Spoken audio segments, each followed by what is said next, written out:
Em um casamento aparentemente estável de 6 anos, um homem de 40 anos vê sua vida virar de cabeça para baixo quando sua esposa, Lauren, adoece gravemente. O que parecia ser uma simples intoxicação alimentar se transforma em uma descoberta devastadora. Ela contraiu uma doença sexualmente transmissível, colocando em risco não apenas a saúde dele, mas também a confiança e a base do relacionamento. Quando Lauren revela sua traição ou encontros secretos com vários homens, a confiança do marido se quebra irreparavelmente, desencadeando uma série de ações que levam à ruptura do casamento.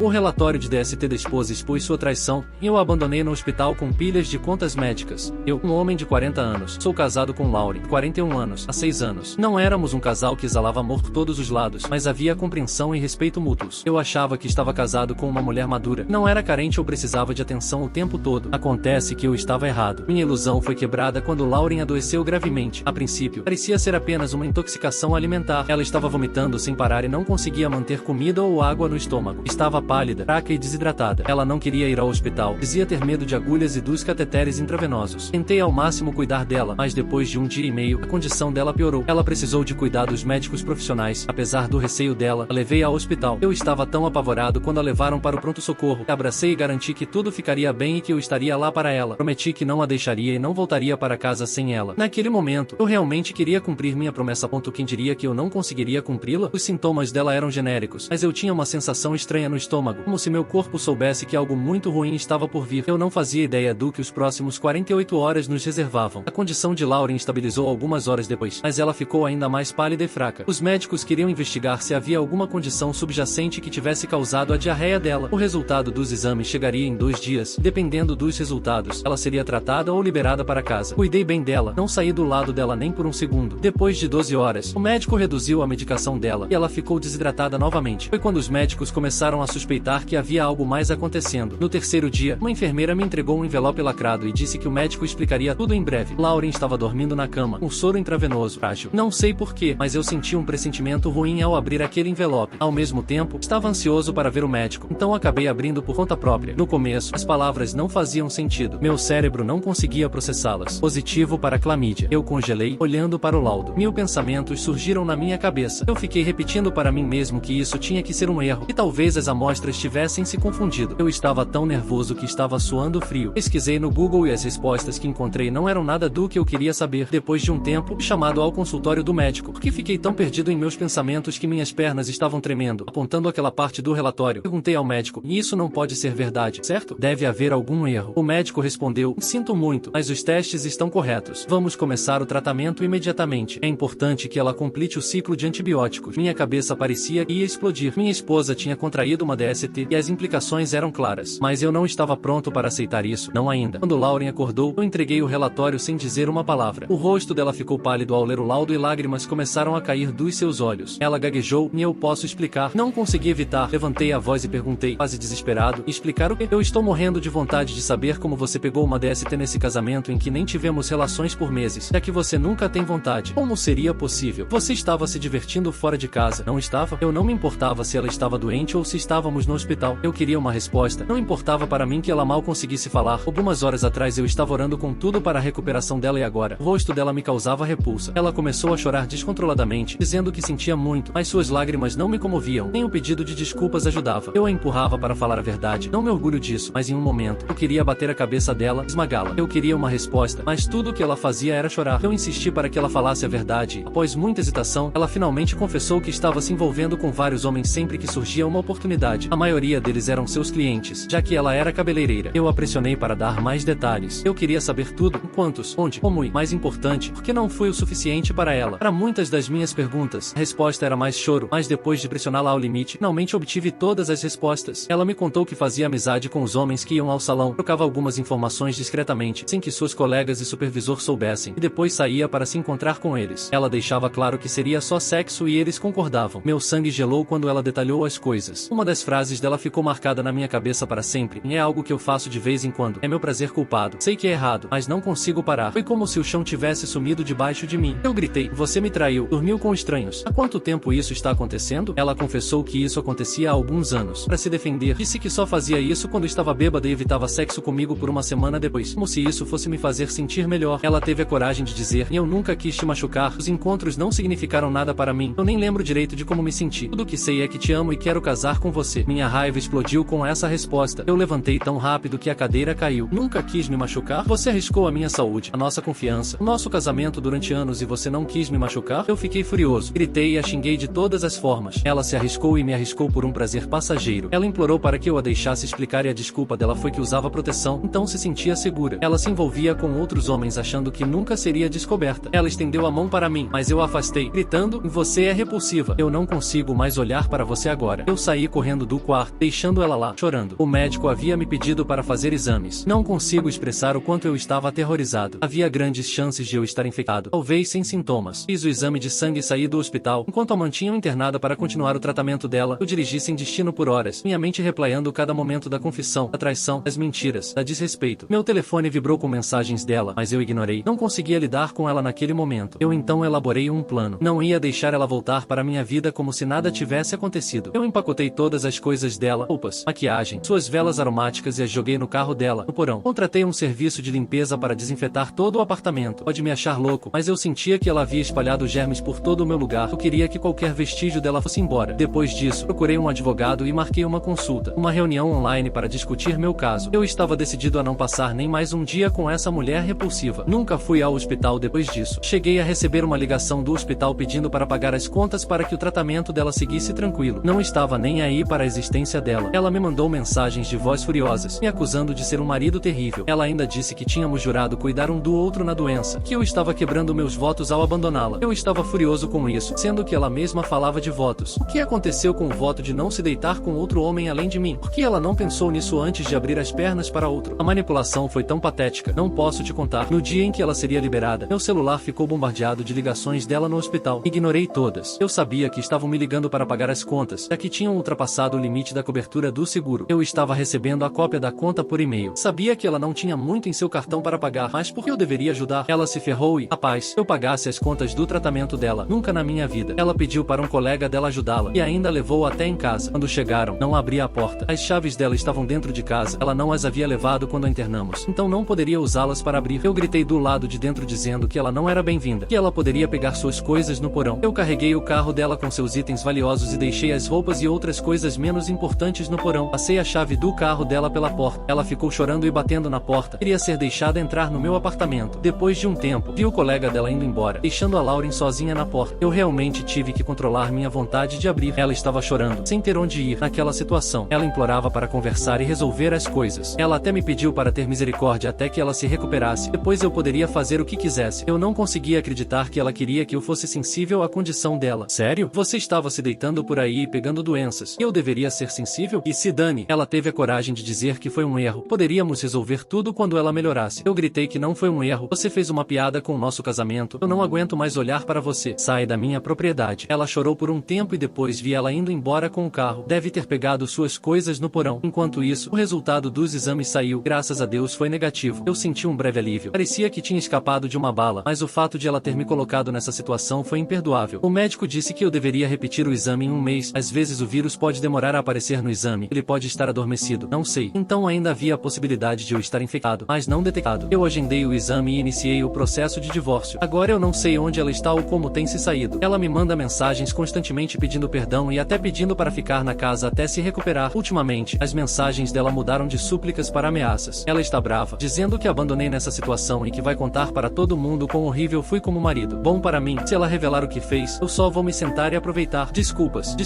mas as desculpas dela sobre ser um prazer culpado ou não ter a intenção de machucar não apagam anos de mentiras e decisões estúpidas. Sua resposta é totalmente válida, e as tentativas dela de me manipular para que eu a aceite de volta ou deixe ela ficar na casa mostram a verdadeira falta de responsabilidade pelas ações dela. Eu não a abandonei do nada. Estou escolhendo me proteger depois de ser enganado e colocado em risco. Atualização após um ano. Fiz o teste novamente. Graças a Deus, ainda deu negativo. Lauren não desistiu facilmente. Ela ligou para os pais dela, contando que eu a abandonei no hospital e ainda a expulsei de casa sem motivo ou explicação. Eles eles apareceram na minha casa exigindo uma explicação. Eu não só avisei nada. Perguntei a eles. Ela contou a razão? Se não, vocês não acham que deveriam ter perguntado primeiro a ela antes de aparecerem aqui acusando? Enfim, já que vocês estão aqui, deixe-me contar. Sua filha me traiu. Não, ela não namorou ninguém nem se apaixonou por alguém, mas se envolveu com vários homens e acabou pegando uma DST, colocando minha saúde em risco também. Ela contou isso para vocês? Claro que não. Como ela contaria? Ela estava ocupada se fazendo de vítima. A expressão de choque no rosto deles foi impagável. A mãe dela chamou imediatamente para saber se tudo isso era verdade. Eu não sei o que ela disse do outro lado, mas a mãe começou a gritar com ela, chamando-a de burra e estúpida. O rosto do pai dela ficou vermelho de raiva. Ele arrancou o celular da mão da mãe e gritou: "Você não tem vergonha de fazer isso?" E ainda nos mentiu, dizendo que ele te abandonou. Sabe o que? Fique aí onde está. Não temos mais nada a ver com você. Ele devolveu o celular para ela e saiu furioso. E ela o seguiu gritando ao telefone. Quando a papelada ficou pronta, meu advogado ligou para Lauren para pedir o endereço dela para enviar os papéis. Ela passou o endereço de casa. Assim que os papéis chegaram, a mãe dela ligou pedindo para que eu desse uma chance. Ela me contou que Lauren morou em um motel por uma semana depois que eu a expulsei, mas a condição dela piorou e ela implorou para a mãe ajudá-la. Sem alternativas, a mãe a recebeu em casa. Lauren foi demitida do trabalho porque o colega que a acompanhou até em casa soube sobre a doença dela. E você sabe o tabu em torno das DSTs. Ela não contou para o gerente do salão. E Lauren, claro, me culpou por ter exposto a situação, mas eu não estava nem aí. Não ia proteger a reputação dela depois do que ela fez comigo. A mãe dela me perguntou se eu poderia ter alguma compaixão enquanto ela se recuperava da saúde. E disse que Lauren não estava em condição de passar por um divórcio, pois a saúde mental dela também tinha ido por água abaixo. Ela pediu para eu adiar o processo de divórcio, se possível, ou talvez ajudar com as contas médicas. Lauren perdeu o emprego e gastou suas economias com os custos médicos. Ela até sugeriu que voltássemos a ficar juntos até ela se reerguer. Foi um pedido tão absurdo. Quer dizer, a filha dela ficou por aí se deitando com os homens. E agora, quando se ferrou, quer que eu a aceite de volta? Engraçado, né? Eu ri amargamente e disse que ela fez a cama dela. Agora tem que deitar nela. Lauren também me enviou um longo e-mail com um pedido de desculpas sincero. Foi a primeira vez que ela realmente pediu desculpas até então. Agora era só manipulação e tentando se fazer de vítima. Ela pedia uma chance para provar que poderia ser uma esposa melhor. Eu não respondi. Ela disse que se sentia um fantasma de sua antiga vida. Estava falida, com as contas médicas se acumulando, sem emprego, sua reputação destruída. E agora talvez não conseguisse um emprego em outros salões, tendo que mudar de carreira. Os amigos dela se afastaram. Ela está socialmente isolada. Todos a consideram uma espécie de maldição. Até os irmãos dela rejeitaram e não visitam os pais, já que Lauren tem ficado lá. O pai dela é um homem tradicional e não aguenta a humilhação que ela trouxe para a família. Ele detesta a presença dela e nem olha nos olhos dela. Só a mãe está tentando apoiar, mas a pressão financeira está tornando ela amarga também. No meio de tudo isso, Lauren está caindo em depressão. Bem, o que eu poderia fazer a respeito? Ela trouxe isso para si mesma. Ela me enviou vários e-mails cheios de arrependimento. Eu sinto que ela os escreve para aliviar a culpa. Talvez ela esteja sozinha e não tenha ninguém para dividir essa culpa. Os pais dela ainda ligam de vez em quando perguntando se há alguma chance de reconciliação. Ela tem se afundado no buraco escuro da depressão. Não sai da cama por dias. Não come. Mas eu sei o suficiente para entender que, uma vez a confiança quebrada, não pode ser reparada. Lauren achou que poderia ter o melhor dos dois mundos, mas se enganou. Agora ela está vivendo as consequências das suas escolhas. Atualização 2. O que aconteceu na atualização 2? O nosso divórcio foi finalizado. Foi um processo bem conturbado. Lauren se recusou a cooperar, mantendo a posição de que merecia uma chance e queria ser tratada com simpatia e compaixão devido aos problemas de saúde dela. Ela frequentemente desmoronava na frente do juiz e jurava fazer tudo para salvar o casamento. Eu a processei por colocar minha vida em risco ao me expor ao vírus mortal. Na defesa dela, ela disse que evitou relações sexuais comigo para me proteger, além de ter usado proteção, como se isso fosse justificar sua traição. Foi tão difícil para mim, mas mantive minha posição firme de que não queria viver com aquela mulher de forma alguma. Eu nem lutei pelos bens, pois isso teria atrasado ainda mais o processo. Ela foi orientada a fazer terapia, pois estava agindo de forma incoerente. Levou um tempo para a saúde física dela melhorar, que parecia um bom sinal de que ela finalmente perceberia a realidade, mas, infelizmente, não. Assim que se livrou da doença, começou a implorar por uma chance, alegando que agora estava pura e livre da doença. Eu deveria aceitá-la de volta só porque ela conseguiu se livrar de uma DST? Não consigo nem expressar o quão emocionalmente desgastante foi lidar com as atitudes dela. O pior de tudo é que ela recebe toda a simpatia por estar doente e passando por um divórcio enquanto lida com depressão clínica. Ninguém tentou entender como tem sido difícil para mim. A traição é algo que me consome. É tão difícil viver com o pensamento de que minha esposa não me achava suficiente e foi atrás de outros homens. Ela colocou minha saúde em risco. Eu tive que pagar a pensão alimentícia dela e dividir metade dos meus bens. Por quê? Porque eu escolhi não dar outra chance para uma esposa traidora. Agora você pode entender o quão feio foi esse divórcio. Mesmo assim, Lauren continuava arrastando as coisas. Foi designado um terapeuta de casal para nós, e isso nos ajudou muito. Até então, eu estava subestimando o papel de um conselheiro matrimonial neutro. Se eu soubesse disso antes, teria procurado ajuda mais cedo. O terapeuta conseguiu tirar dela o que estava guardado e expô-lo. Ele ajudou a entender a realidade e a perceber que ela teve a escolha de ceder à sua luxúria. Da mesma forma, eu tive a escolha de perdoá-la ou não. Ela não pode me forçar a perdoá-la e seguir em frente. A parte de salvar o casamento já tinha ido embora há muito tempo. Então foi melhor que ela abrisse os olhos e aceitasse a realidade. Finalmente, acabou. Agora estou seguindo em frente com a minha vida. Como você pode perceber pela linha do tempo dos meus posts e atualizações, já se passaram quase 2 anos desde o início de tudo isso. Eu realmente sinto que estou começando uma nova vida, mas estou exausto de todo o estresse e ansiedade que venho enfrentando. Às vezes, sinto vontade de desaparecer ou até de me mudar para um lugar onde ninguém me conheça, só para fugir de tudo. Estou tão cansado de tudo isso. Ainda estou fazendo terapia e espero sair dessa fase difícil em breve e recomeçar minha vida.